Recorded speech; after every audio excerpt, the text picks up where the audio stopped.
Boa tarde, ciclistas e amigos do MTB90. A gente está aqui mais uma vez com o MTB90 Entrevista. Eu sou o Felipe Campagnolo Pipo e hoje a gente tem a ilustre presença do Fernando Louro, que foi ciclista profissional e representou o Brasil em 3 Olimpíadas, lá em 80, 88 e 92. Ele foi técnico e coordenador da equipe de mountain bike TMP Merida São Silvano, que na época tinha a presença do Rubinho, Rubens Donizete, e hoje ele é gerente comercial do Mauro Ribeiro, da marca de roupas Mauro Ribeiro, que quem é ciclista aí com certeza conhece. Louro, conta um pouquinho pra gente como foi seu início no ciclismo. A gente sabe que você tem muita história para contar. Lá no começo, quem te influenciou, como que foi naquela época, como era começar no ciclismo? Que você começou muito novo, né? Eu comecei assim com uma influência do meu pai, que foi ciclista em Portugal. Ele foi até considerado como um dos 5 melhores da época. Mas na verdade ele nunca realmente influenciou diretamente, a não ser naquela coisa de dar uma bicicleta e dar umas passeadas de vez em quando comigo, né? E claro que sempre tinha uma disputa e uma superação de uma subida, um incentivo, muda a marcha aqui, muda a marcha ali e tal. E eu comecei praticamente com uma bicicleta de ciclismo que ele tinha até comprado, creio eu, que da equipe da Caloi, mas isso dos anos 60 talvez. Era uma bicicleta, tinha até o câmbio da frente que mudava aqui com uma alavanquinha no quadro, sabe? Não a tradicional, mas uma ainda... Era bem velhinha a bicicleta, né? E já era de tubular, era bem legalzinha a bicicleta. E aí depois eu comecei naquela época tinha algumas provas de bairro, né? Que eram bem comuns até, alguma loja existia uma loja chamada Snard, né? Ninguém vai lembrar disso, mas existia essa loja. E a minha primeira corrida eu fiz ali no Itaim, fui segundo colocado, e depois, por uma coincidência, um ex-corredor português que veio para o Brasil, ele começou a treinar de novo e começou a treinar na equipe da Caloi. E meu pai o conhecia e assim ele falou, leva o Fernando tal para conhecer o pessoal. E ali treinando com o pessoal da Elite, claro, na época não conseguia acompanhar, mas o técnico da Caloi viu que eu tinha um estilo já todo peculiar para pedalar, né? Sempre com a perninha fechada. Estava na genética, né? Estava na genética, exatamente. E aí eu entrei na Caloi em 77, com 14 anos. Eu não tinha... meu aniversário era na metade do ano, mas eu comecei já com 14 anos. E dali eu vim... Assim, existia uma clara divisão de categorias, começar com a categoria infantil, juvenil, depois seria a terceira, a segunda e primeira categoria, que seria a elite. Sim. E aí no primeiro ano eu corri na categoria juvenil, foi um aprendizado literalmente a duras penas, com vários tombos, dentes quebrados, etc. e tal. E ali eu conseguia completar só os circuitos, nunca consegui ganhar uma corrida.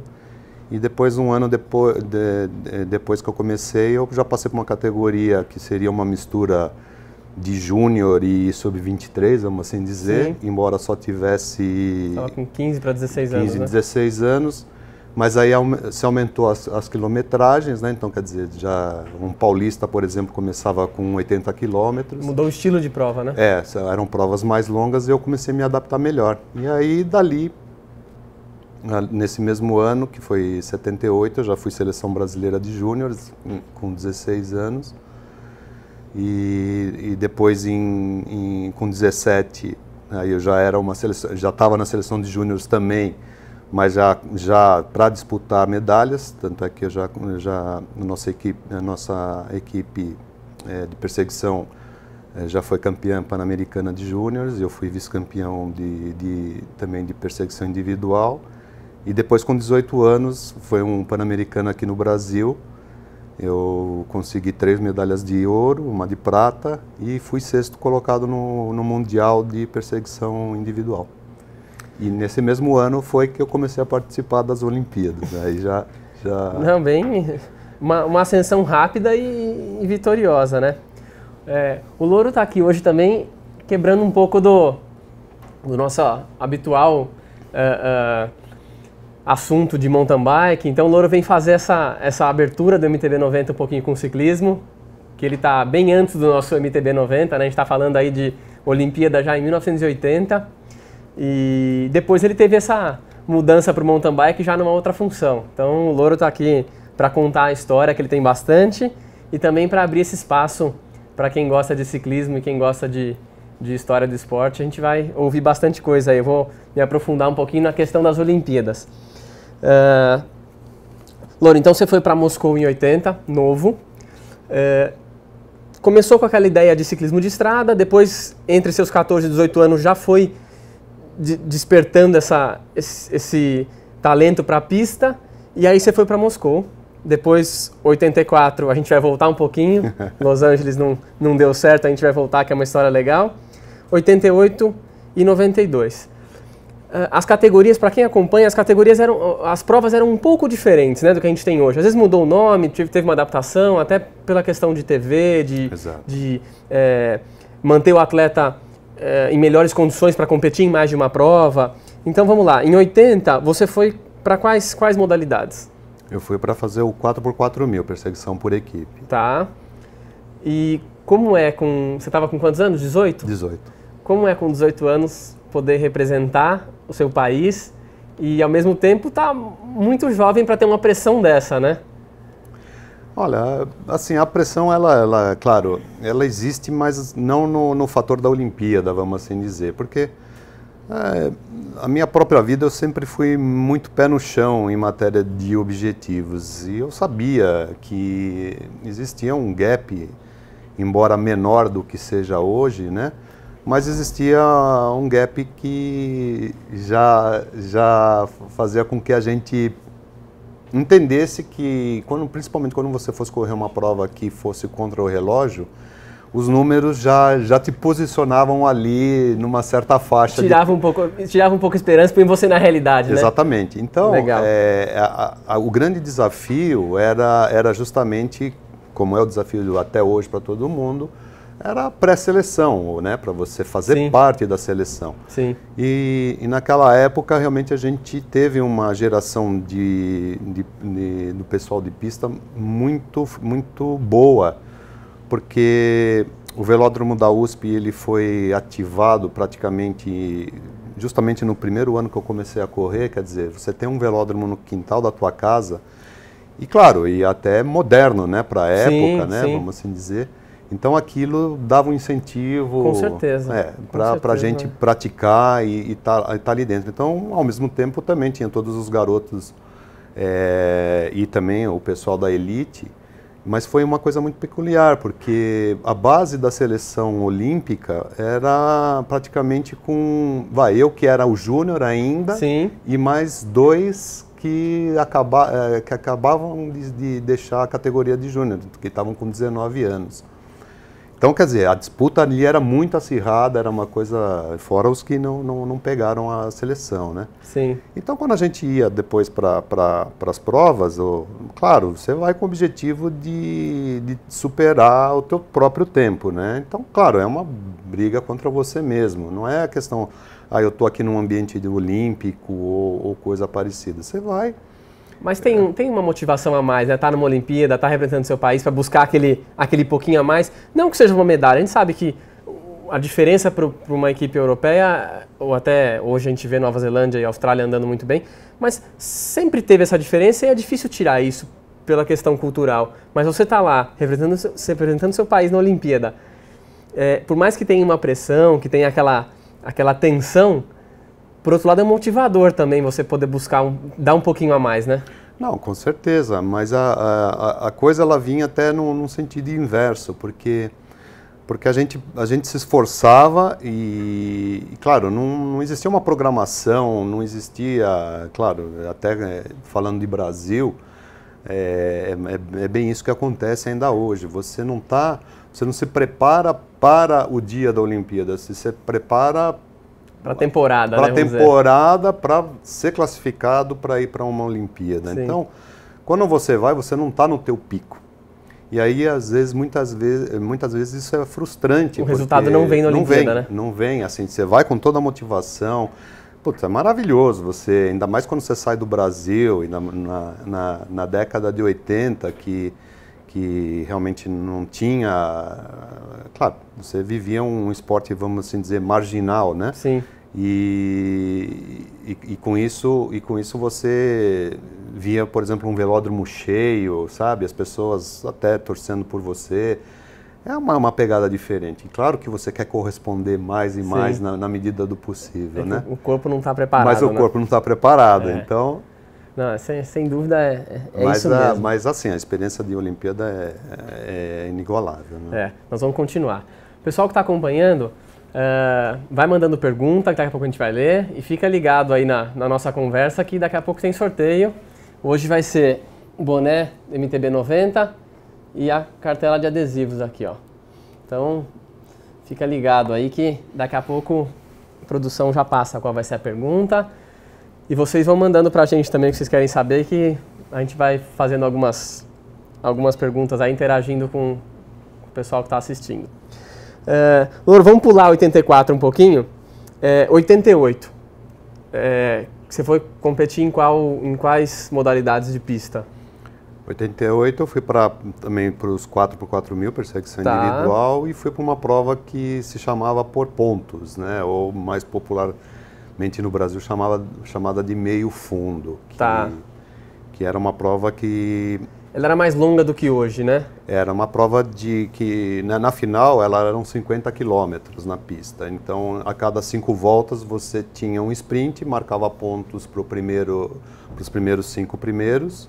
E aí vencia... Na última volta tinha uma pontuação maior, ainda era mais ou menos parecido com hoje? Isso, exatamente. Só que antes você dava a volta no pelotão, você ganhava uma volta. Hoje você ganha 20 pontos, né? Sim. E quando você perdia a volta.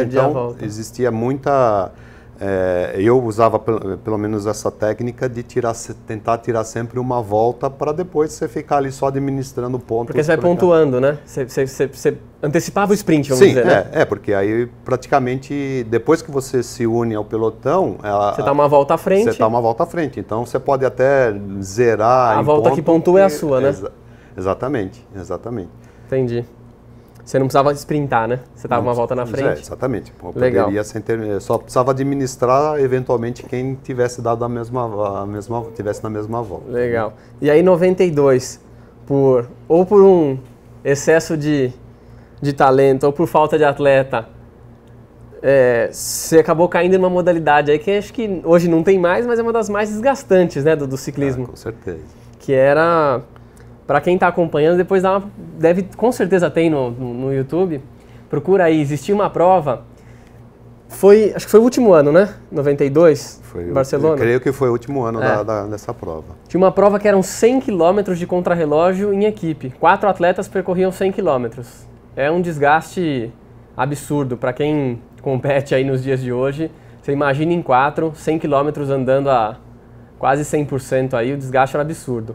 E pro azar do cronograma da Olimpíada, você fez essa prova antes de ir para a pista, né? Porque infelizmente, eu fui vítima de uma política da Confederação Brasileira de Ciclismo que acabou assim, por alguma razão eles conseguiram inscrever o Brasil nessa prova. E até quem correu foi o Hernandes Quadri Júnior, foi o Márcio Mai e um rapaz que é o Iris, até não me lembro o sobrenome dele, que era um corredor de Santa Bárbara do Oeste. E assim, na conversa com os próprios dirigentes da confederação, falaram: Louro, você vai ter que fazer porque por política nós temos que convocar esses 2 atletas, no caso, que não eram da Caloi, que eram o Márcio Mai e o Iris, né? Eu falei, mas não tem nada a ver com a prova que eu faço, porque eu estou me preparando, a gente estava se preparando, já estava 45 dias na Bélgica, e eu tive até que vir para o Brasil, para começar a participar de alguns treinos com o pessoal, assim, uma coisa nada a ver, não tinha absolutamente... Por quê? Porque você usa uma bicicleta aero, um posicionamento, postura totalmente diferente. O tempo de prova é outro, a intensidade é outra. Exatamente, e ainda assim, né, por incrível que pareça, o Hernandes Quadri Júnior, que seria o cara mais forte, tido como o que sustentaria a equipe por mais tempo, foi o primeiro a abandonar. Com 25 quilômetros ele abandonou o quarteto, né? E aí obrigatoriamente você tem que terminar com 3, né? Sim. E claro, e Barcelona não é um lugar assim plano, né? E claro, ainda tinha, poxa, eu me lembro que quando a gente chegou, a gente terminava lá no autódromo de Barcelona, onde até fazem as provas de Fórmula 1. E terminava a nossa subida que eu tive que jogar 42 para conseguir subir, porque a gente já vinha tão desgastado.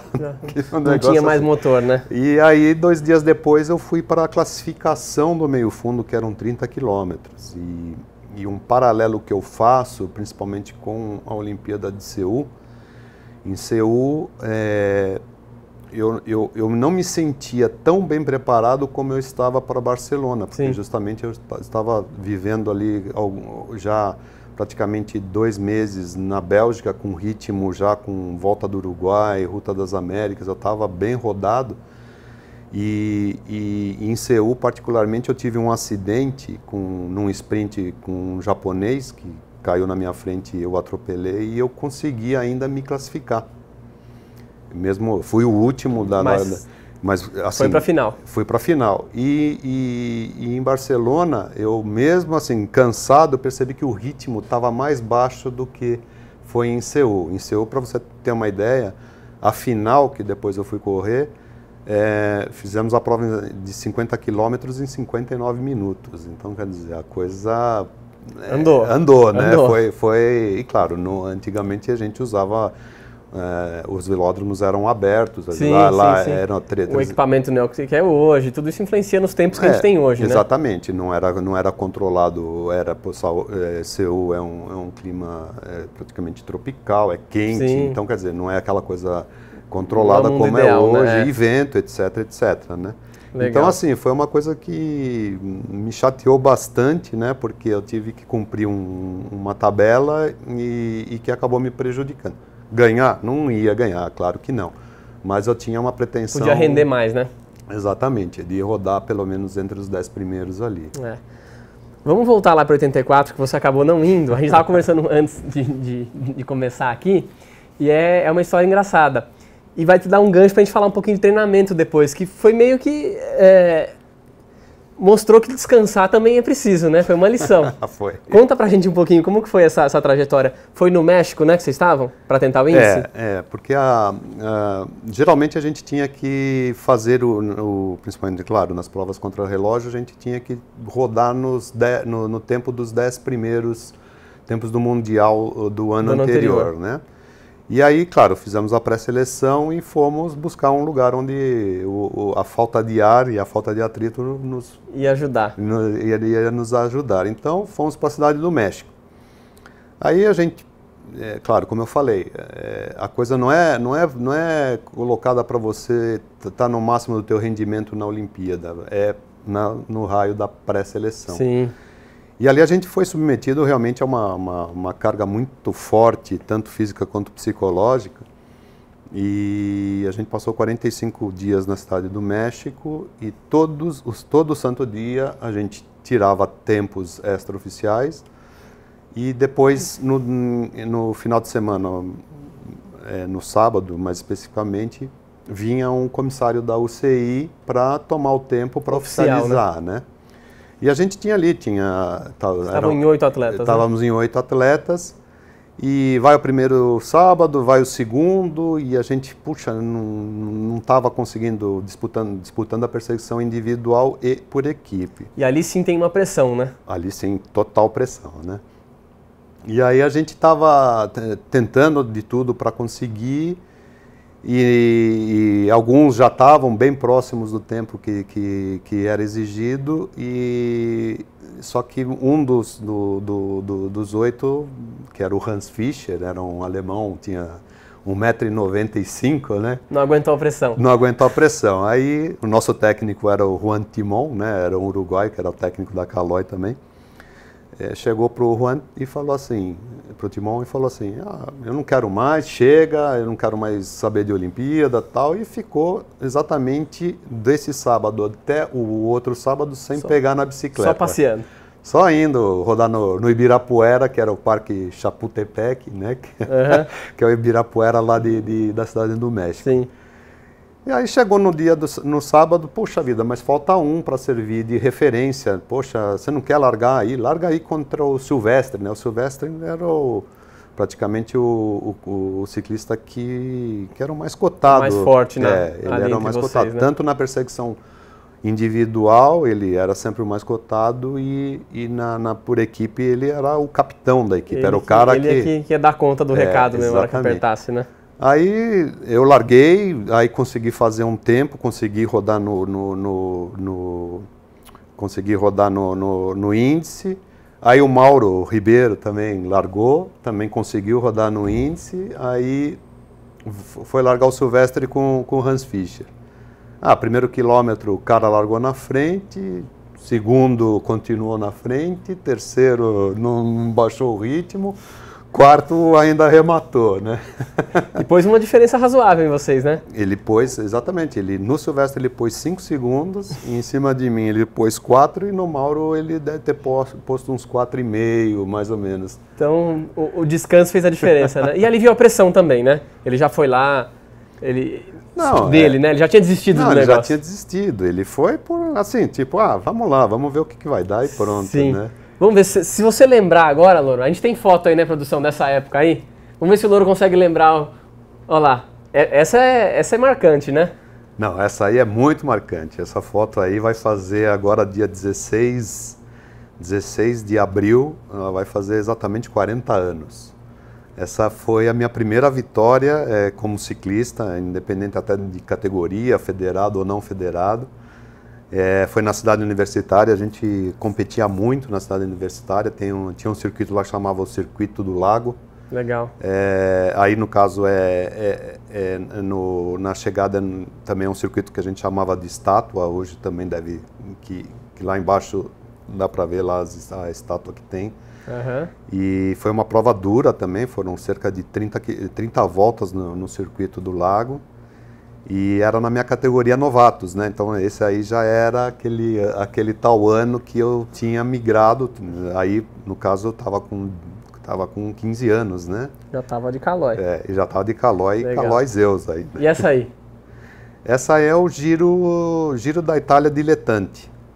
Isso aí foi... Legal. Tá ali um dos mais conhecidos, o Renato Ferraro, o Silvestre, né? O Lima, que já faleceu, e o Laércio Pujuca. Essa volta do Chile, em dia 85, que também foi nós fomos o terceiro lugar por equipe, o Vanderlei ganhou acho que 3 ou 4 etapas, também a gente conseguiu ter um bom resultado lá. Legal, pode passar aí. Essa é uma prova na USP também, essa é uma curva lá da USP, já dentro daquele mesmo circuito do lago, mas aí já é 87. Está um pouquinho mais recente. Você já vê ali que a gente já está mais moderno, né? Já está com pedal look, Oakley no rosto, e o capacete ainda é aberto, né? Mas já está evoluindo. Já está evoluindo. Pode passar para outra.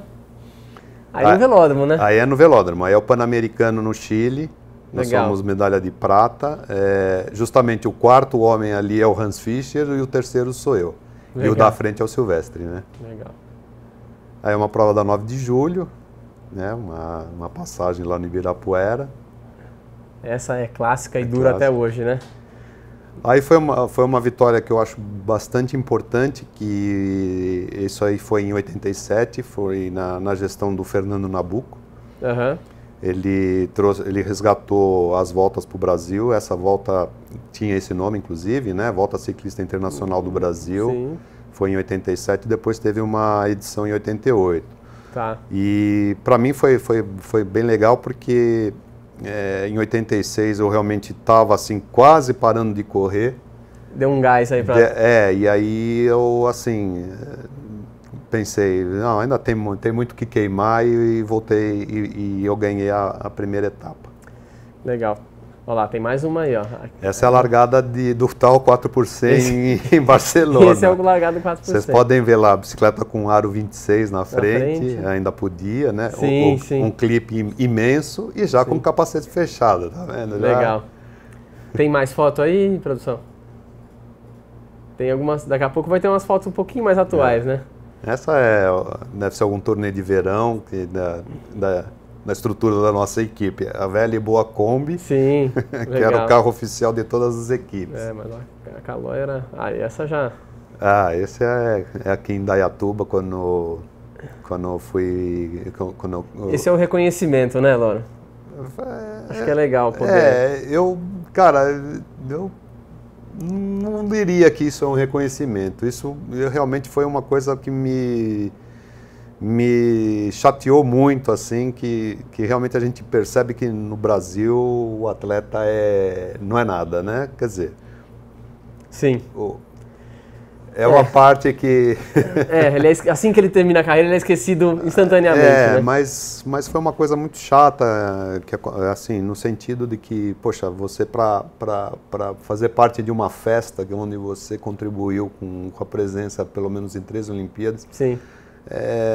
Acho que merecia ter um pouquinho mais de tato do próprio Comitê Olímpico. E sem tudo dúvida, mais, né? Que a gente mas isso é uma história à parte, deixa pra lá. Você vai ficar para outro programa. Não vale a pena. Aí tem uma pergunta ali, a gente vai começar agora, vamos entrar na parte do mountain bike. Já falamos da carreira do Loro que foi longa e daria para contar aqui 3 horas. Tem uma pergunta do Denner Carneiro. Loro, na sua percepção, o que mudou no treinamento do atleta de elite atual em relação ao atleta de elite na sua época? Vamos falar até, além do treinamento, né, um pouquinho do equipamento e de tudo aquilo que está envolvido para dar mais informação ao treinador, né? Antes era muito mais difícil esse tipo de informação, né? Eu acho que a metodologia mudou também. A gente não precisa nem se aprofundar muito no quesito... Claro, o equipamento vai fazer parte fundamental, mas assim, é uma coisa até simples de comparar. Na nossa época, a gente vivia do empirismo do treinador, o técnico. Não existia o treinador, não existia o cara que faz o papel e o outro que faz o papel. Então, você era submetido a um processo generalizado de treinamento. No que ele acreditava, né? No que ele acreditava. Se deu certo comigo, tem que dar certo com você. Sim. E não existia, claro, não existia nada assim.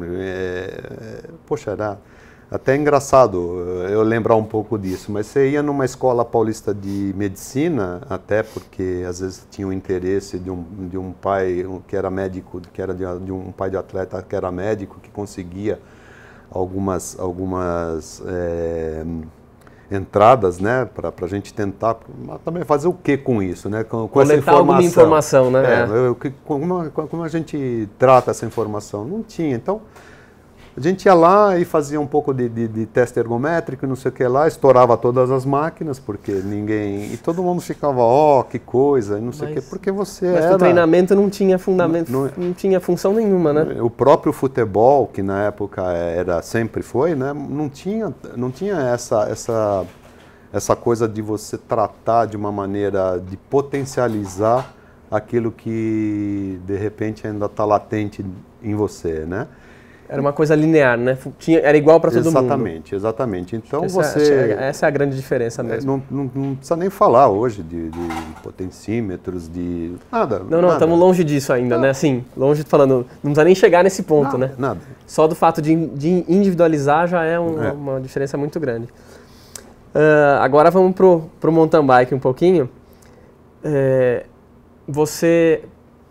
Quando começou a pedalar, chegou a competir de mountain bike, não? Como foi essa história? Até chegar nessa questão da equipe Merida aí, já como um técnico e coordenador e pai da turma lá. Puta, minha história com a mountain bike, ela foi assim, como todo bom ciclista de estrada, né? A gente detestava o período pré-histórico, assim, chamado da mountain bike, né? Quer dizer... até o próprio Ramírez, a gente chegou até andar junto na estrada, né? Porque eles começavam também a se servir um pouco do pelotão. Sim. Mas sempre teve aquela coisa que mountain biker não sabe andar na estrada, que derruba todo mundo, que desvia do buraco e não avisa, etc, etc. Mas assim, depois que eu parei de competir,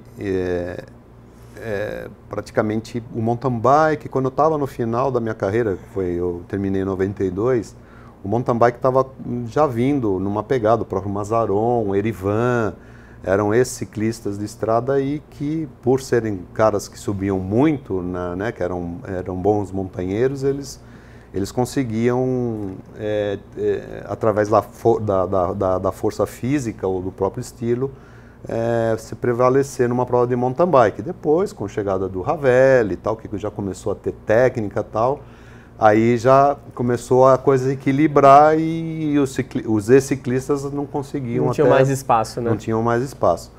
E aí, praticamente, quando eu parei de correr, é lógico, eu me lancei no mercado, né, comercialmente falando, e até dentro da própria Caloi, eu competi 16 anos, sempre foi pela Caloi, e dentro da própria Caloi eu me empreguei, vamos assim dizer. Sim. E aí trabalhei, a Caloi na época era importadora oficial da Shimano, da Katai e da própria Specialized.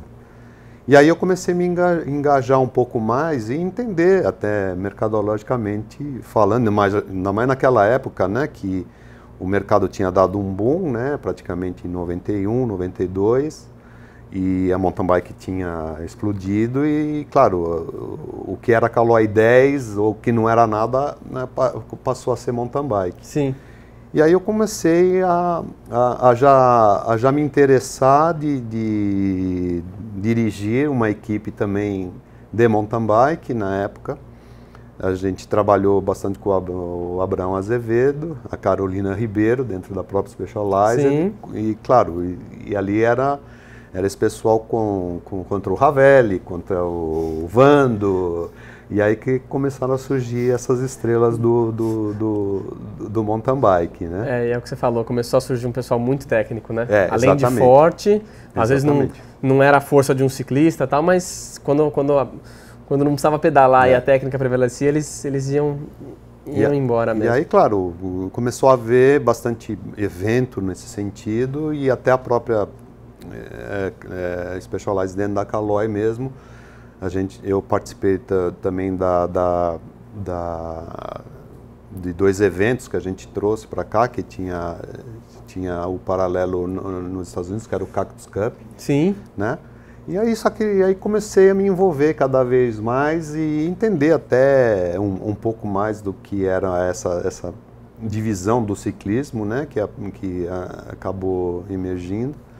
E aí comecei a me interessar e me apaixonar também pelo mais até do que o próprio ciclismo de estrada. Sim. E de 92 até a Merida, quanto tempo foi isso? Merida, você entrou ali para trabalhar na Merida quando?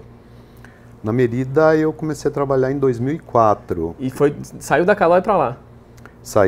Exatamente. Eu trabalhei o último ano de Caloi, eu estava no departamento de exportação, era supervisor de exportação. Uhum. E aí, claro, por alguns problemas comerciais também, dólar, etc e tal, a coisa não estava dando muito certo. E aí eu acabei sendo convidado para ir trabalhar numa importadora nova no Brasil. Sim. E não era nem a Merida, né? A gente começou a trabalhar com GT e Schwinn. Só que havia muita falsificação, era um mercado difícil. Aí o dono da empresa acabou negociando com a Merida e a gente começou a trazer as primeiras bikes da Merida de estrada até, ainda contrariando qualquer perspectiva de mercado de estrada, e em 2005. Tá. E aí a gente tem uma foto aí, eu vou mostrar e já vou fazer a pergunta, depois que a gente comentar essa foto, eu vou fazer a pergunta do sorteio. Então o pessoal continua acompanhando aí. A gente tem uma foto ali, Louro, eu queria que você falasse de quando é essa foto, quando começou a equipe e quem que está ali na foto. Essa foto aí foi assim, vamos dizer, a equipe da Merida no mountain bike, ela começou em 2006. E praticamente quem está ali no lado esquerdo do vídeo, lado esquerdo, né? É o Daniel, é o Daniel Carneiro. Então a gente começou com o Daniel Carneiro e com o Tássio Camargo. E claro, o Daniel começou com uma pegada muito forte. Ele era sub-23, ele conseguiu arrebatar bastante títulos nesse período. E depois, num evento de mountain bike que aconteceu na Fazenda São Silvano, né, com o primeiro short track que teve aqui no Brasil, o Bob Nogueira se aproximou de mim e, assim, percebendo a estrutura que a gente tinha em matéria de organização, de equipe, comprometimento com o negócio, né? Exatamente. Sim. Ele veio me propor que da gente dar uma potencializada na nossa equipe para convidar o Rubens Donizete, que corria antes por uma equipe chamada Amazonas, para que a gente conseguisse fazer uma equipe mais competitiva ainda, né? Puxa, era o que você precisava, né? Nossa, foi assim foi uma realização de um sonho de ter realmente uma equipe vencedora. De alto nível. De alto nível na categoria Elite, não porque o Daniel já é vencedor, ela já era, mas o Tássio, ele sempre rodava ali entre os top 5, mas assim, dentro... Mas o Rubinho já despontava, né? O Rubinho já vinha com um currículo de campeão, de vice-campeão pan-americano. Então a gente começou em 2009 com o Rubinho e o Daniel, e depois em 2010 veio também a Manuela. Colocar um pouco de um lado feminino na equipe. Justamente, para dar um charme na equipe, para não ser aquela coisa, time, não é uma equipe. Sim. E realmente foi uma fase muito legal. Nós vamos falar um pouquinho mais da equipe. Vamos para a pergunta do sorteio. Que, lógico, a gente vai puxar um pouco para o mountain bike, né?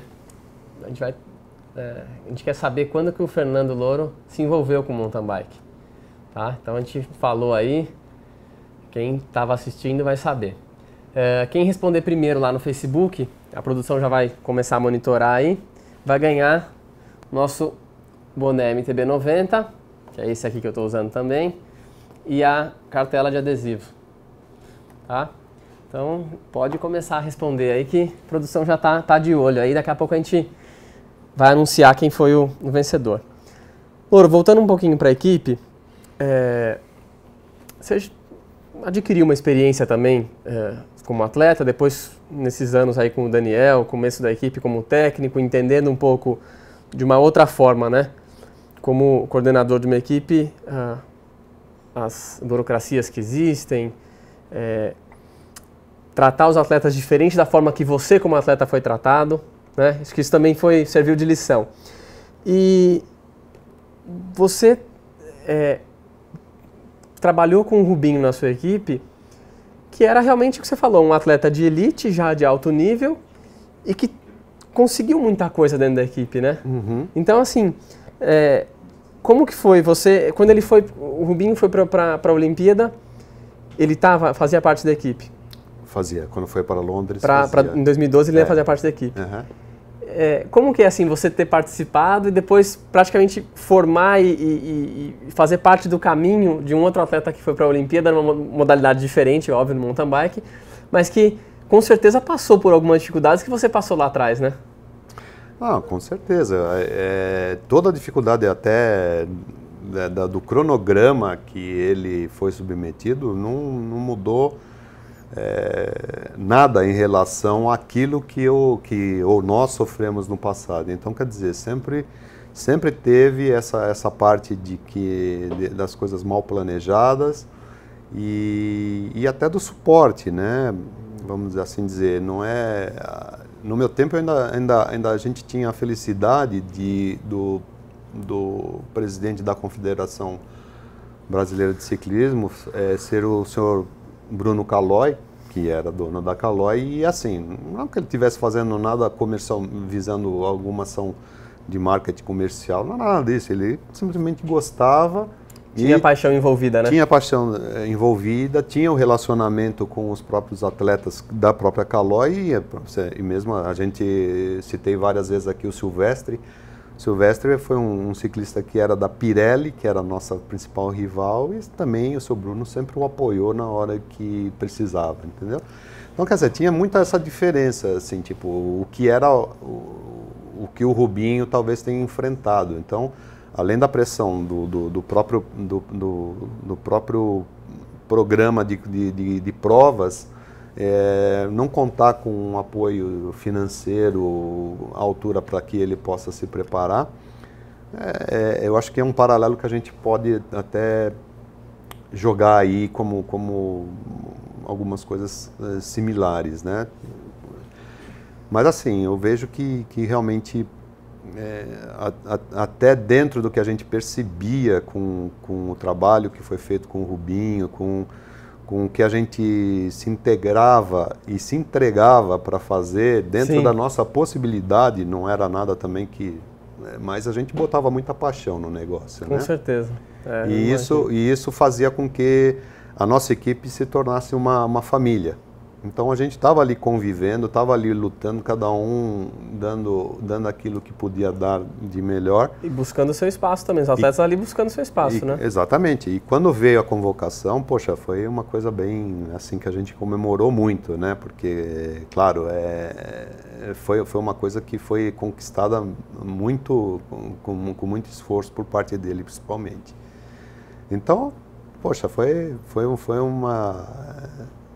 uma recompensa pessoal também para mim, porque, claro, é muito legal você ver o teu atleta, a pessoa conquistando uma vaga olímpica, é uma coisa bem diferente. Acho que aquilo que você passou como atleta serviu de lição para não errar com ele, né? Saber que as coisas teriam que ser diferentes, que ele teria que ter um técnico como você, mas teria um treinador, né? Tinha um treinador que cuidava dele, analisava os resultados dele, já tinha mais informação, né? Já conseguia coletar, montar um ciclo mais... Sim, já conseguia fazer os picos de performance nas épocas corretas, já era uma outra... tentava pelo menos, né, fazer uma coisa diferente do que era no nosso tempo, mas sempre batendo contra um calendário de prova, uma programação que não era a favor. Que não era a favor, né? Para poder pegar os pontos, né? Para se manter no ranking. E às vezes competir fora era muito difícil, porque andar mal lá fora é melhor andar bem aqui, porque a pontuação daqui acaba valendo mais a pena, né? Na UCI. Então o custo era muito alto, não tinha retorno, porém a vivência de andar lá fora às vezes poderia ser interessante na hora de largar uma Olimpíada, certo? Completamente. Você andar em 30º lá fora já com os caras é melhor do que andar em primeiro aqui, não ter referência. Exatamente. Mas é o que você falou, o interesse e o cronograma falam mais alto para pegar a vaga. A gente tem mais uma pergunta ali, do Fernando Noronha. É legal essa, ó. Acho que essa... Louro, o que mais te deu prazer, ser atleta ou chefe de equipe? Eu acho que são duas fases diferentes da vida, né? E prazerosas, né? E prazerosas. Acho que dentro da parte de atleta, talvez até por falta dos meios de divulgação, eu hoje me sinto mais recompensado do que naquela época. Sim. Entendeu? Hoje mesmo, estou participando aqui do MTB 90, coisa que, poxa, na época era uma coisa meio assim para explorar mais uma situação do que propriamente divulgar como eu posso dizer, uma forma de vida, né? Dizer, o Brasil tem esportes diferentes ou alguma coisa nesse sentido. Sim. Então, o que eu quero dizer com isso? Quando atleta, poxa, a Olimpíada, tal, você sentia que o pessoal vinha na tua casa, vinha fazer reportagens e tal, mas é para cumprir tabela, você entendeu? Sim. E é uma coisa até que eu explorei muito esse ano das Olimpíadas, quando teve aqui no Brasil. Eu sempre falava para os meus amigos, olha, sempre foi assim, a imprensa ela se preocupa em fazer uma coisa de justamente, vai lá e faz a entrevista porque a gente precisa botar alguma coisa no ar, e depois de 15 dias acabou, não tem mais banco falando que o brasileiro tem garra, que o Brasil é o melhor de todos. Foi o que aconteceu, né? A gente viu com os Correios saindo da natação. Exatamente, né? Então quer dizer, era uma coisa meio hipócrita, vamos assim dizer. É um protocolo. Né? A palavra certa, um protocolo. Então, mas claro, a amizade que a gente faz, as pessoas, é uma coisa que eu sempre falo, horas de Selim ninguém tira da gente, né? Então a gente tem uma vivência diferente, então isso também dá prazer, isso mesmo que você não se ache que foi reconhecido ou não na época que poderia, vou fazer até um paralelo bem interessante. Hoje eu me reúno com pessoas do meu colégio, no meu tempo de colegial, e um dia desses uma das senhoras, né, porque não é mais menina, né, falou assim, poxa, eu assinava a Gazeta Esportiva só para acompanhar a tua carreira. Ai, que legal. Olha que legal. Se aquilo se manifestasse de uma outra maneira, ou que a gente até hoje com uma rede social, você vê que o pessoal está sempre te perguntando, não sei o que lá, que você vê que você tem fãs, vamos assim dizer, isso para mim seria assim... É motivador, né? Super motivador. Acho que te mantém mais focado. Exatamente. Legal. Então, claro, não teve isso. Então, hoje, eu me contento bastante justamente com o fato de hoje estar sendo convidado a participar de um programa como o de vocês. No domingo eu fui homenageado no Giro Vecchio, também de uma forma bem bacana também para dizer, poxa, cara, você passou pela terra e deixou um legado, vamos assim dizer. Não, né? Com certeza. E aí vem sempre aquele cara falando, nossa, eu era teu fã, daí você fala, poxa vida, eu não sabia que isso existia aqui no Brasil. Né? Era diferente, né? O que você falou hoje com a rede social é muito mais fácil, você entra ali e a pessoa comenta. E o fato, às vezes o contato pessoal tem a questão da vergonha também, de não querer falar, e ali a hora que você está atrás de um computador, você não tem vergonha, né? É mais fácil. E como chefe de equipe aí técnico, acho que também foi recompensador colocar um atleta na Olimpíada, né? Não, aí foi assim, foi um conjunto de não só pelo atleta, mas também pelo... Eu assim, acredito, né? Porque quando a gente chegou com a ideia da equipe, um pouco daquela disciplina que a gente tinha, que o ciclismo realmente ele já tinha uma pegada mais avançada no sentido de você ter um respeito pelo teu patrocinador, uma postura, etc. Então, quando a gente entrou com a equipe da Merida, eu procurei colocar isso bem com os atletas, né? Tipo, vamos entender que a gente não está aqui para brincar, a gente não está aqui para fazer de conta, a gente está aqui para ser sério. E realmente, assim, a estrutura que a gente, até como eu citei, o próprio convite que o Bob fez para a gente chamar o Rubinho e tal, isso já foi um fruto de um trabalho diferenciado. E hoje, quando você vai numa corrida de mountain bike, você já vê que isso foi assim aderido por muitas equipes. Então, quer dizer, ficou ali uma lição e, claro, que isso para mim é um prazer, sentir que você também marcou um pouquinho no mountain bike, de uma forma diferente, mas marcou, exatamente. Né? Agora, contra resultados que a gente teve, nossa, isso não querendo plagiar ninguém, não tem preço. Né? Legal.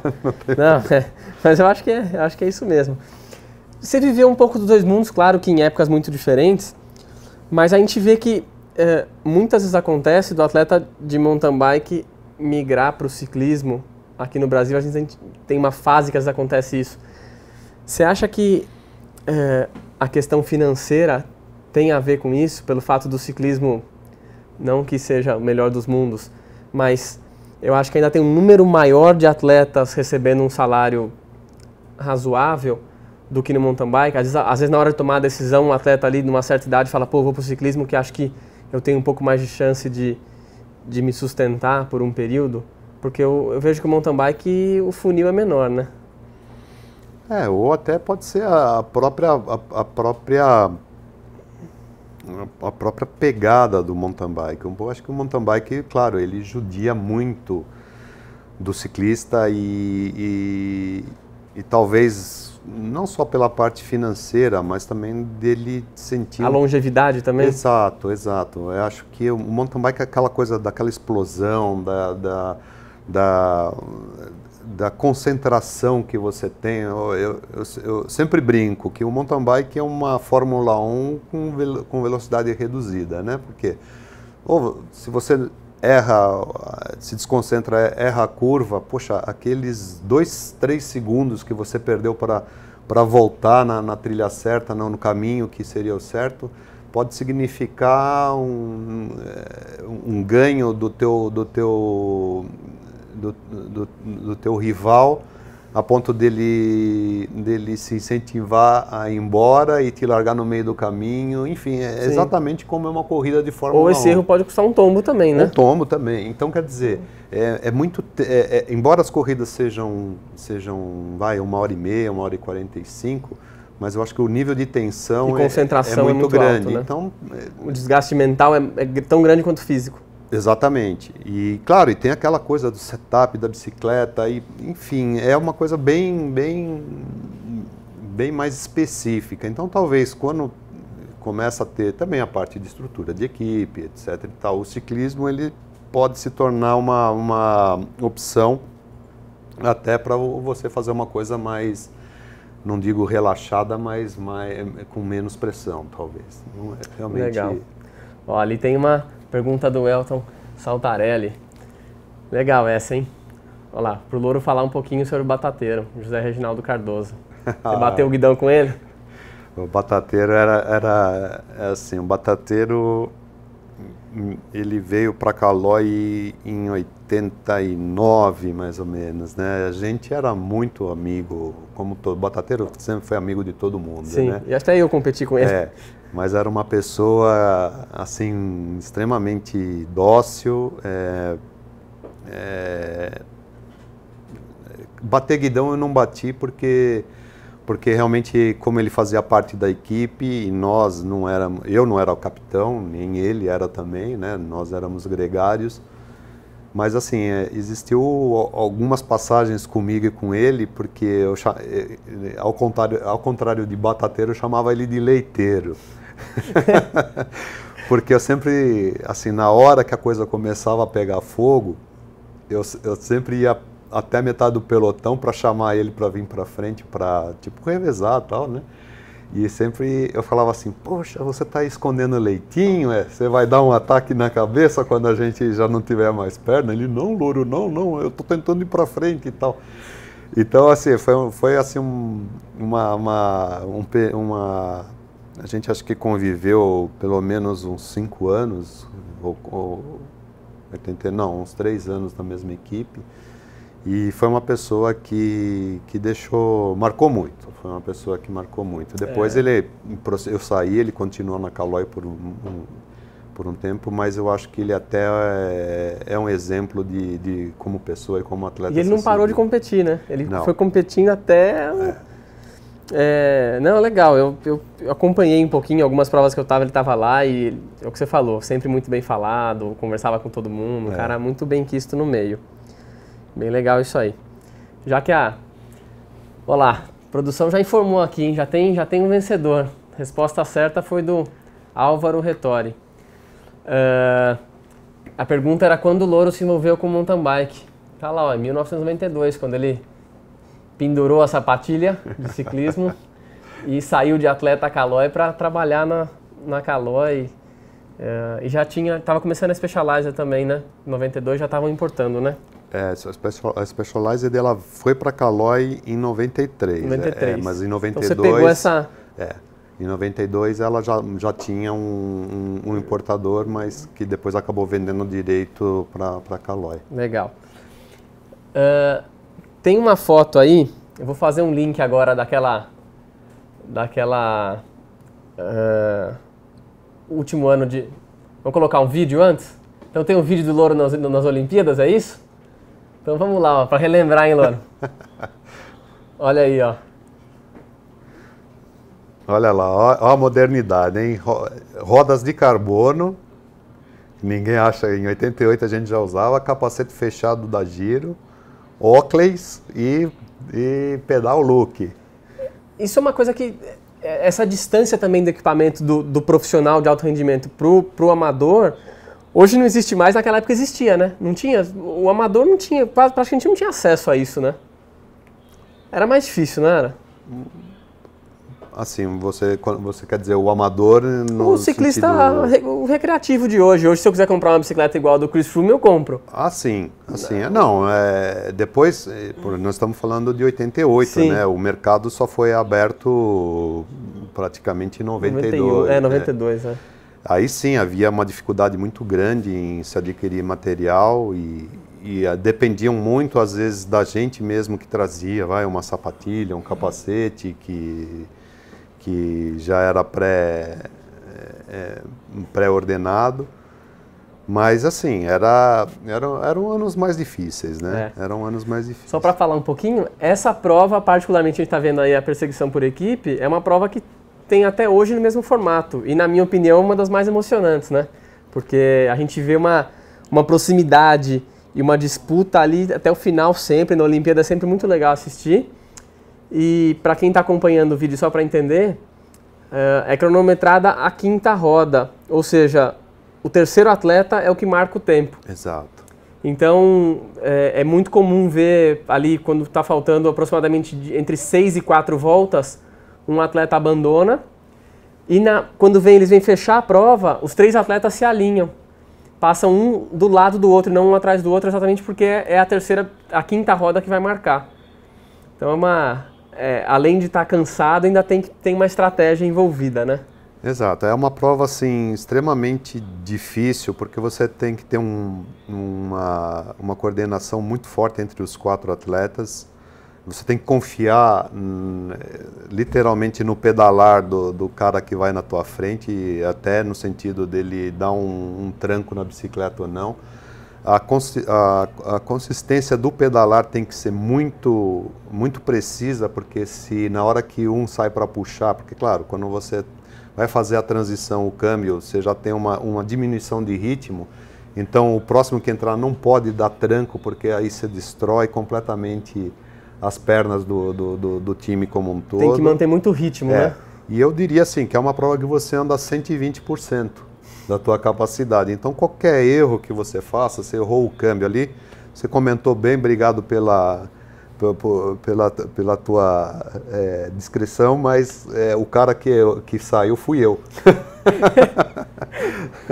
O cara que saiu fui eu. Por quê? O que aconteceu aí, Pipo? Justamente, como eu comentei anteriormente, a prova de classificação do meio fundo foi um dia antes. E eu levei um tombo bacana. Eu quebrei o capacete e tive assim bastante hematomas pernas cansadas e corpo dolorido. Bastante dolorido, e eu não sei se eu sei que eu tomei qualquer coisa lá, algum anti-inflamatório, que eu passei muito mal à noite. E aí, claro, quando eu fui fazer a prova isso era a classificação do 4x4.000, eu não estava em condições de largar. Você falou, já vou gastar o que eu tenho aqui no começo e eu que abandono, né? Não. Não, foi circunstância da prova. Exato. Você sempre vai com uma esperança de que você vai esquecer tudo aquilo, sim, né? Mas sim. Eu acabei não esquecendo. Não, legal. A gente tem uma foto para colocar aí, que é legal também, que é depois de 92, a gente teve o Louro aqui como último representante brasileiro no ciclismo de pista, e agora nos Jogos do Rio a gente teve o Gideone Monteiro, que hoje é residente ali em Indaiatuba, e para quem é aqui da região de São Paulo, vai cruzar com ele na Estrada dos Romeiros, pode ir lá conversar, que é um cara super gente boa. E eu queria perguntar para o Louro como foi ver o Gideone representando na modalidade que praticamente consolidou sua carreira e te levou para 3 Olimpíadas. Olha, até me fizeram essa pergunta, até qual era o meu sentimento, né, sobre isso, né, se eu estava triste em saber que o meu título de ser o último ciclista de de pista tinha sido derrubado, né? E, claro, eu acho que, poxa, é muito triste para um país hoje que tem... Vamos voltar lá, vamos remeter de novo aos anos 80, 90. Nós tínhamos praticamente 3 velódromos no Brasil. E claro, não tô querendo colocar aqui paralelos entre ciclismo do Brasil e ciclismo da Europa. Sim, sim. Porque hoje, claro, a distância entre um e outro está muito grande. É uma coisa de 20 anos ou mais, né? Mas assim, é muito chato você ter uma modalidade que hoje você tem mais espaço, que você tem vários velódromos, que você tem vários centros que você possa explorar. Até temos um velódromo olímpico, que sabe-se lá quais são as condições que ele se encontra hoje, Sim. né? E não percebe que realmente existe uma adesão de atletas que realmente venham para fazer. Já era difícil, porque, claro, todas as equipes que são montadas, elas tendem a ir para a estrada, e o equipamento de pista é muito caro também. Sim. E, claro, como você não tem um calendário específico, também não justifica o investimento, né? Exatamente. Eu vejo muito isso. Eu acompanhei o Brasileiro de Pista ano passado, foi em Indaiatuba, e pela proximidade eu tive a oportunidade de estar lá acompanhando, e eu vi exatamente isso. Muitos rostos que eu vejo no ciclismo de estrada estavam lá. E isso, do mesmo jeito que é legal, é um problema, mostra a nossa pobreza, né, na formação de atleta de pista, com um velódromo novinho da Indaiatuba. Não vou falar que ele é perfeito, mas ele é muito bem estruturado, bem legal. Poderia ter um calendário de prova só ali, acho que já seria uma vantagem. Era para ser no Rio, mudou de última hora por causa daquele incêndio que teve, não teve tempo para arrumar, Rio de Janeiro sem dinheiro, enfim. Também não sei em quais as condições que o velódromo do Rio se encontram hoje. Sem dúvida seria o mundo ideal a gente poder ter uma equipe treinando lá e competindo fora, porque é um velódromo construído no melhor padrão, né? Mas é o que você falou, sem calendário, como é que eu vou conseguir um patrocinador se eu não tenho calendário? E para eu competir fora, sem ter uma cultura, sem ter um resultado, sem conhecer um atleta, eu não consigo dinheiro para isso, né? É difícil. Não, e mesmo você, vamos fazer o inverso da coisa também. Se você, lógico, vamos tirar o incêndio que teve, a destruição da... Sim. Mas, poxa, não consegue fazer uma coisa... Lógico, também tem o fator Rio de Janeiro, violência, etc. Mas, poxa, poderiam tentar fazer uma etapa de uma Copa do Mundo, sei lá, de pista, e trazer e reapresentar os atletas internacionais, porque, poxa, foi um sucesso de bilheteria, vamos assim dizer, as Olimpíadas do Rio de Janeiro, né? Na questão de velódromo, em todas as modalidades, claro. Então, essa troca de locais, de estimular a meninada a ver de novo um atleta de ponta. Isso faz parte da popularização, né? Exatamente. Sem dúvida. É uma coisa que a gente não... É como eu falo, não é... Tem mais uma pergunta aqui, um ponto que eu ia tocar. Ali está para o Louro falar qual é a opinião dele sobre o sucesso do Avancini no mountain bike mundial. E eu já quero que você fale um pouquinho a respeito, a gente estava comentando do nosso mountain bike aqui, quando você foi coordenador da equipe Merida. Você acha que aquilo que a gente comentou, o fato do Avancini ter ido para fora cedo e já tá encarando os caras de ponta, ele ali novo, vamos dizer assim, subiu a régua dele, né? Ele já começou, quando ele entrou, realmente caiu no profissional, ele já estava com uma outra referência. Eu enxergo assim, né? E hoje está numa equipe, hoje ele sem dúvida está entre os 5, 6 nomes aí do mountain bike, sem dúvida nenhuma.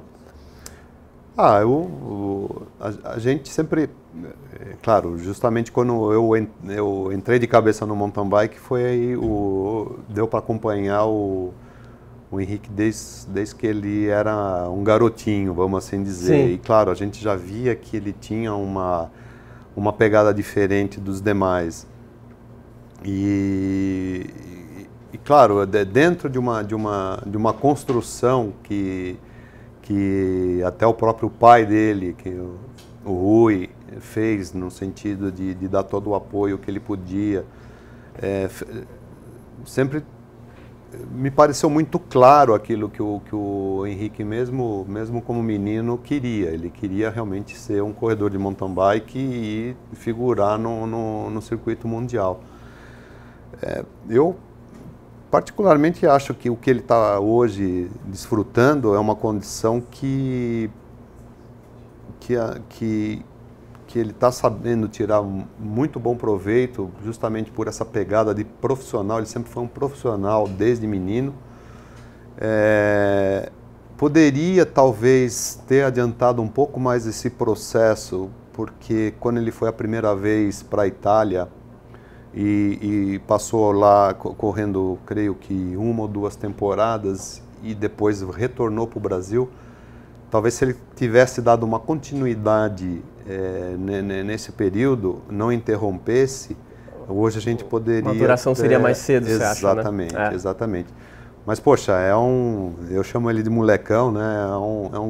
É um cara que sempre prezou por isso mesmo, sempre foi um exemplo. E o Avancini, desde muito cedo, assim, que eu lembro, apesar ele às vezes, em alguns momentos da vida, ele foi um pouco mais reservado, mas eu sempre percebi ele como um profissional, não só ali na bicicleta. Ele sempre soube lidar muito bem com a parte fora da bike, né? Ele sempre foi profissional, que eu falo, da hora que acorda até a hora que vai dormir. Sim. Justamente, um profissional exatamente isso, né? Isso, né? Quer dizer, você está comprometido 24 horas por dia. Não é só na hora que você está pedalando que você vai deixar de tomar uma Coca-Cola para não ficar com a barriga estufada. Então, quer dizer, ele sempre foi, tinha gente que criticava, achando que ele era um narizinho em pé, alguma coisa assim, porque no sentido dele se focar, e era o jeito dele trabalhar a mente numa pré-largada, antes da largada. Ele gostava mesmo de... Era um pouco mais reservado, mais né? reservado. E eu sempre admirei bastante isso nele, falando, olha, gente, ele é assim porque ele precisa tá ser focado, assim. concentrado. Exatamente. Não é que ele esteja menosprezando ninguém ou andando por aí achando que é o bom. Não, ele precisa se autoavaliar para ir para uma largada com a consciência plena de que ele vai fazer um bom trabalho. Sim. E como que você enxerga, ano passado ele veio numa crescente muito legal, assim, foi mundial, sem dúvida, para mim foi um pouco surpreendente. Claro que para ele não, porque ele trabalhou para isso, mas a gente sempre via ele perdia um pouquinho de rendimento, e no mundial ele praticamente não perdeu, né? Ele conseguiu andar na ponta e perdeu muito pouco. Você conhecendo a história dele lá do começo, você acha que, mesmo perdendo esse tempo que ele não competiu lá fora, que ele voltou, para esse ano, você acha que ainda tem essa crescente continua? Ele vai diminuir essa diferença aí para o Nino, para o próprio companheiro de equipe dele, o francês Maxime Marotti, que, no meu ponto, é um atleta muito consistente, não é tão bom largador quanto ele, mas é muito consistente. Eu vejo esse espaço para ele. Como é que você enxerga isso? Você que já vivenciou muito mais do que eu. Eu acho que ele ainda tem espaço para crescer e beliscar. Com certeza, porque tudo que tá vindo para ele hoje é consequência de um trabalho, e esse trabalho ele vem ganhando mais experiência.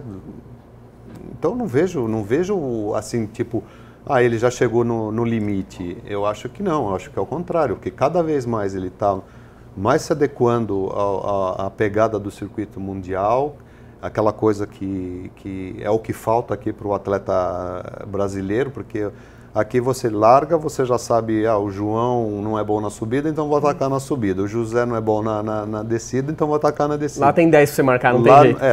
E são diferentes, não é mais aquela... Você às vezes não vê nem o mesmo cara na mesma prova. Sim. E eu acho que ele já quebrou essa barreira, que é justamente de se posicionar. Quer dizer, ele já adquiriu o respeito Ele se impõe. O cara tem que marcar ele hoje, né? Exatamente. Então, e ele tem muito o que crescer ainda. Eu acho que isso é um outro ponto legal. A longevidade do esporte vai permitir ele ter esse ganho ainda, né? Porque ele está com quantos anos? O Avancini está com 20, produção? Alguém lembra aí? 26, eu acho que 28. Eu acho que 28, mas a produção vai confirmar. Se a gente voltar aí 10, 15 anos, 28 anos, você falava, pô, o cara tá ficando velho. E hoje a gente vê atleta rendendo muito bem com 32. Se a gente imaginar que o Avancini nessa crescente que ele vem, mais 2, 3 anos, ele vai andar na ponta e continuar nesse nível que ele tá, ele vai ser um top 5 constante. Só para confirmar aí, 28, a produção confirmou, então tava certo. Isso também é legal, né, Louro? Você pegou essa fase do atleta ficar velho muito cedo, né? Não servir mais. Eu acho assim, poxa, vamos falar do próprio Ermida, vamos falar até do Nino Schutter, vamos falar... No feminino tem a Sabine Spitz e a Ganrita com 46 e 48, né? Exatamente.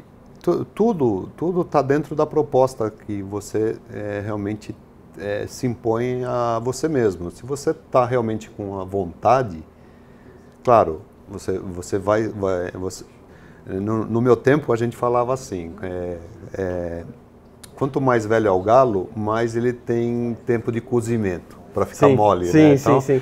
Então, claro, quando o cara ele começa a entrar num período onde a idade começa a pesar, ele tem que estar com consciência que ele tem que treinar mais, porque o tempo de reação dele é diferente de quando ele era mais menino. Claro. Então, ele tendo essa vontade, essa paciência, entendendo que o rendimento vai caindo mesmo, vai caindo e souber administrar esse tipo de coisa. A cabeça tem que entender isso. Porque não tem milagre, né, Lu? Não tem milagre. Assim, vamos falar até do ciclismo. Poxa, a gente vê, teve um ciclista holandês, que era o Zup Zoetemelk, que foi campeão mundial com 40 anos. Uma coisa que, 40 anos você já está fora. Né? Em Londres, se eu não me engano, o Vinokurov foi campeão olímpico também. Se não foi com 40, foi beirando os 40. O próprio carinha lá, o próprio argentino na prova de Madison. Tinha 42. Esse aí ele corria ainda foi contemporâneo. Ele correu. Quando você estava parando, já estava ali dando as caras. Sim. Legal. Louro, vamos mudar um pouquinho e falar um pouquinho de MTB 90. Não sei se quando você está acompanhando, a gente está com o nosso reality show, o Próximo Pro, que é a nossa proposta profissionalizar e dar condição e mostrar para a galera tudo aquilo que a gente falou um pouquinho do Avancini aí, do quanto ele foi profissional, dar essa oportunidade para os novos atletas, pelo menos terem acesso, entenderem como isso funciona e poder fazer parte de uma equipe profissional no ano que vem. Queria que você falasse um pouquinho, se você sabe desse reality show, o que você acha disso, dessa proposta que a MTB 90 está fazendo em parceria com a Specialized para profissionalizar e dar oportunidade aí a esses atletas? Olha, Pipo, eu sinceramente acho que, assim, até como proposta de um programa, é bem diferenciado, né? É uma coisa que vai mostrar realmente mais a fundo aquilo que um atleta é submetido, como a gente até está falando, até qual é a própria proposta que esse atleta pode oferecer em matéria que, poxa, você muitas vezes só vê o final de uma programação, vamos dizer, o cara ganhou. Mas, né? Agora, sabe aquela velha história? Todo mundo vê os tombos que eu tomo, mas não vê as pingas. Isso não tem nada a ver com o esporte, né? Mas eu acho que o legal, diferente do que a gente vê às vezes em muito reality, é que o prêmio dele é continuar naquilo que ele participou no reality, né? Então ele vai viver um pouquinho do mountain bike, vai ser apresentado a esse profissionalismo que envolve o mountain bike, para no ano seguinte estar fazendo parte de uma equipe profissional. Eu acho que essa é a nossa proposta. Eu acho que, com certeza, você, com a sua postura dentro do esporte, está achando isso super interessante, porque a gente vai passar um pouquinho daquilo que Acho até que o Bob vivenciou um pouquinho com você dentro da equipe Merida, ele fazendo parte, que você trouxe um profissionalismo para uma época que ainda não tinha tanto, e a gente vai apresentar isso para a garotada aí de 16 a 21 anos de idade que já estão inscritos aí, finalizando o processo de seleção. Não, vai ser uma experiência super válida e eu tenho certeza que vocês vão colher bastante, ou eles também, não, claro, vão colher bastante frutos nisso. Vai adiantar muita coisa que viria só com o passar do tempo. Legal. E aí uma outra coisa que eu queria perguntar, que é a última pergunta, a gente já está partindo para o encerramento aí. E, olha lá, a produção está falando aqui, ó. A gente está com o Luiz Henrique Cocuzzi acompanhando a gente ao vivo. Queria mandar um abraço para ele aí. É o nosso campeão brasileiro de mountain bike. Tá acompanhando o Louro aqui, ó. Tá vendo, Louro? Tem a molecada nova aí pegando a lição aí. Até para quem não sabe, o pai do Luiz Henrique foi corredor também da Caloi. A gente competiu 2 anos juntos também, legal. Embora ele já fosse de uma categoria elite e eu não era ainda. E particularmente esse ano, Mauro Ribeiro está patrocinando também o Luiz. Então, foi assim uma coisa que chamou bem a atenção até próprio do Mauro, porque ele, claro, ele não conhece muito bem o ambiente de mountain bike. Sim. E quando os pais do Luiz vieram me procurar para saber se a gente podia fazer um apoio, eu apresentei isso para o Mauro e o Mauro veio para São Paulo para até conhecer lá a história da entidade do Lar Nossa Senhora Aparecida, né? E ele se emocionou bastante também porque é um projeto bem bacana e tocado ali, sabe-se lá como, com os pais do Luiz e tendo os frutos que estão colhendo. Então, eu acho que é um exemplo que serviria até para qualquer entidade patrocinadora ou até entidade governamental para saber que, poxa, ali você não precisa até muita coisa para dar um start, sim, né? Sim. Então, assim, a gente está muito feliz de estar junto com o Luiz e está torcendo por ele, né? Legal. O Cocuzzi esteve aqui. Quem está assistindo agora quiser acompanhar, pode entrar lá no nosso canal no YouTube, procura lá que tem a entrevista do Cocuzzi. A gente tem mais uma pergunta aqui do Rodrigo César, que mandou pelo Facebook, falando dessa questão do foco da Vancini exalagada. Às vezes é mal interpretado mesmo, que eu te falei que às vezes dá a impressão dele ser um nariz empinado, né? Na Olimpíada, ele estava lá, o Rodrigo estava lá, e todo mundo estava com o semblante fechado. Mas por ele ser o atleta da casa, foi estranho ver a seriedade. Eu acho que, vou dar a minha opinião aqui um pouquinho, eu acho que você estando em casa ou não, o comprometimento com a competição, ele é o mesmo, né? Então, assim, você concentrar, se preparar, se não for até mais pela questão da pressão de estar no seu país, né? Não, mais uma vez, é uma forma de você se manifestar. Até a gente, batendo um papo, eu dei um exemplo que é o Nino Schutter e o Hermida. O Nino Schutter, na hora de largar, ele pode cair um raio que ele não move sequer o olhar daquilo que ele está ali fazendo toda aquela ele concentração. Já entrou no modo corrida, né? Exatamente. E o Hermida, o cara está ali pedindo um autógrafo para ele, ele vai, segura minha bicicleta aí, ele vai lá e dá um autógrafo para ele. Então, quer dizer, não é o fato, como você fala, não é o fato de estar no Brasil ou estar em Portugal ou o que seja, é particularmente uma característica do protocolo pré-corrida do Avancini. Ele precisa realmente se concentrar e focar naquilo e mentalizar todos os passos que ele precisa dar, e isso tem que passar na cabeça dele.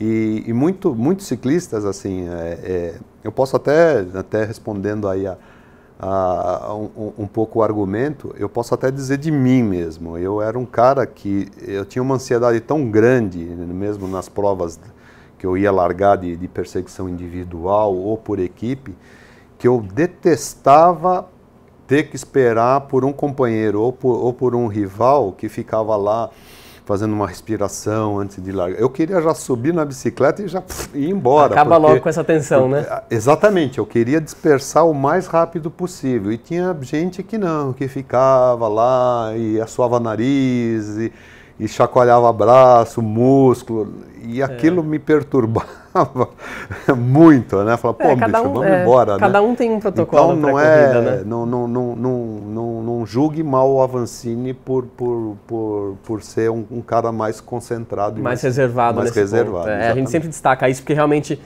o brasileiro tem muito essa questão do calor humano e às vezes não respeita um pouco a postura de cada um, principalmente nesses momentos pré-prova. A gente tem mais um grande mountain biker aí, mandando um abraço pro Louro, que é o Edivando Souza Cruz, o Vando lá de Ilhabela, que não foi seu atleta, foi? Não chegou a ser atleta, mas acho que disputou de forma saudável com os seus atletas, né? Super saudável, sempre foi um rival, sempre foi um cara que eu sempre desejei que ele furasse. Aí, Vando, tá vendo? Era um cara pegador no sentido de querer... De prova, né? De prova. Até hoje, né? E é um não cara, larga o osso. Também outra pessoa extremamente amiga, extremamente dócil, um cara que é muito bem quisto por toda a torcida do público de mountain bike. Legal, eu vejo isso também. Bom, a gente já vai encerrando aqui. Louro, eu queria te agradecer e queria deixar um espaço aí para você poder agradecer um pouquinho e falar um pouquinho do que é esse espaço que a gente ofereceu do MTB Entrevista. Pode falar agora os seus 5 minutos para falar do Mauro Ribeiro, sem problema nenhum. Depois eu encerro.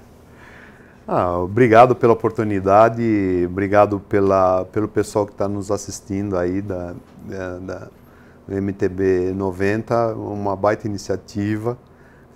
Me sinto honrado de fazer parte desse grupo seleto, de estar aqui sendo entrevistado, passando um pouco da minha história ou da história do ciclismo nacional.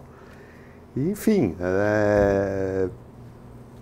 acho que cada vez mais a gente tem que promover isso, porque nossa família, embora pareça que é muito grande, mas ainda é pequena em relação ao número de bikers que estão aí rodando pelo Brasil. Então a gente tem que realmente mostrar um pouco mais a cara das pessoas que estão aí tentando valorizar o esporte e que realmente é um esporte difícil, é um esporte que exige muito do atleta. Então, gente, obrigado e vamos que vamos torcer para que as coisas tenham um final ainda melhor do que a gente está conseguindo. Legal. Louro, eu agradeço a presença mais uma vez. Obrigado, Pedro. Pessoal, agradeço aí todo mundo que acompanhou ao vivo. Curte lá nosso canal no YouTube, acompanha a gente no Facebook, ativa lá a notificação também no YouTube para quando a gente subir os vídeos, vocês poderem acompanhar aquilo que vocês perderam. E no Facebook, pode mandar pergunta aí, sempre que possível a gente vai poder passar para o convidado, e tem os brindes também para manter a turma ligado. Eu agradeço aí, a gente deve voltar em 5 ou 10 minutos com a presença da Renata Espíndola para a próxima MTB Entrevista ao vivo. Obrigado.